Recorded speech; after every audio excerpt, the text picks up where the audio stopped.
Snapseed app use చేసి ఏ విధంగా దీన్ని ఎడిట్ చేశానో చూద్దాం.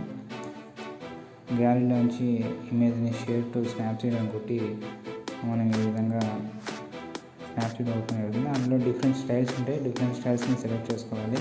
మనకు నచ్చిన స్టైల్ని ఒకటి సెలెక్ట్ చేసుకొని టిక్ మార్క్ కొట్టాలి. టిక్ మార్క్ కొట్టిన తర్వాత టూల్స్ అనే ఆప్షన్స్లో ట్యూన్ ఇమేజ్ అనే ఆప్షన్స్లోకి వెళ్ళాలి. అక్కడ 7 డిఫరెంట్ టైప్ ఆఫ్ ఆప్షన్స్ ఉంటాయి.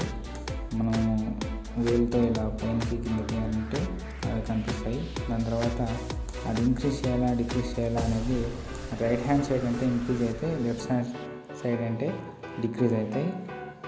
ఈ విధంగా మనం అన్నీ అడ్జస్ట్ చేసుకోవాలి. తర్వాత టిక్ మార్క్ కొట్టాలి. దీని తర్వాత నేను వింటేజ్ అనే ఆప్షన్లో తీసుకుంటున్నాను. అక్కడ మనకి సర్కిల్ కనిపిస్తుంది. ఆ సర్కిల్ 2 ఫింగర్స్తో అడ్జస్ట్ చేసుకోవచ్చు సైజ్ని కొద్దిగా. నేను ఇక్కడ 2 ఆప్షన్స్ ఉంటాయి, అవుటర్ బ్రైట్నెస్, ఇన్నర్ బ్రైట్నెస్ అని. దాన్ని అడ్జస్ట్ చేసుకుంటూ ఉండాలి. రైట్ సైడ్ అంటే బ్రైట్నెస్ అనేది పెరుగుతుంది, లెఫ్ట్ సైడ్ అంటే బ్రైట్నెస్ అనేది తగ్గుతుంది. ఈ విధంగా తర్వాత లెన్స్ బ్లర్ అనే ఆప్షన్ తీసుకొని అందులో వింటేజ్ని, బ్లర్ని, తర్వాత ట్రాన్సిషన్ అనేదాన్ని అడ్జస్ట్ చేసుకోవాలి. ఈ విధంగా ఇక్కడ కూడా 2 ఫింగర్స్ యూజ్ చేసి మనము ఆ సర్కిల్ అని కావలసిన సైజు పెట్టుకోవచ్చు. దాని తర్వాత కర్వ్స్ అనే ఆప్షన్ యూజ్ చేసి డిఫరెంట్ స్టైల్స్ అనేది సెలెక్ట్ చేసుకోవచ్చు. ఈ విధంగా మనకి ఏదైతే నచ్చుతుందో ఆ స్టైల్ని మనం క్లిక్ చేసి దాని తర్వాత టిక్ మార్క్ కొట్టాలి. ఫర్ సపోజ్ నాకు ఇది నచ్చింది, నేను టిక్ మార్క్ కొడుతున్నాను. తర్వాత టూల్స్లో టెక్స్ట్ అనే ఆప్షన్ సెలెక్ట్ చేసుకొని అక్కడ మనము టెక్స్ట్ డిఫరెంట్ స్టైల్స్ చూసుకోవచ్చు. ఇప్పుడు మనం టెక్స్ట్ మనం అనుకున్నది ఇవ్వచ్చు. రాజు ఎడిట్స్ అని ఇస్తున్నాను నేను.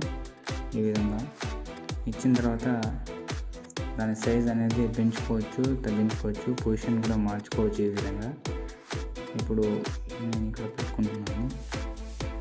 దాని తర్వాత కలర్స్ అనేవి కూడా మార్చుకోవచ్చు. ఈ విధంగా నేనైతే వైట్ కలర్ పెట్టేశాను. తర్వాత స్టైల్స్ కూడా మార్చుకోవచ్చు. ఈ విధంగా చూసుకోవచ్చు. ఇది కరెక్ట్గా వచ్చిన తర్వాత మనం టిక్ మార్క్ కొట్టేసేయాలి. దాని తర్వాత ఫైనల్గా మన ఇమేజ్ అనేది రెడీ అయిపోయింది కాబట్టి షేర్ అనే ఆప్షన్ మీద క్లిక్ చేస్తే మనకి గ్యాలరీలోకి సేవ్ అయిపోతుంది. లేదంటే అదేవిధంగా డైరెక్ట్గా మనం వాట్సాప్లో కానీ ఎక్కడైనా.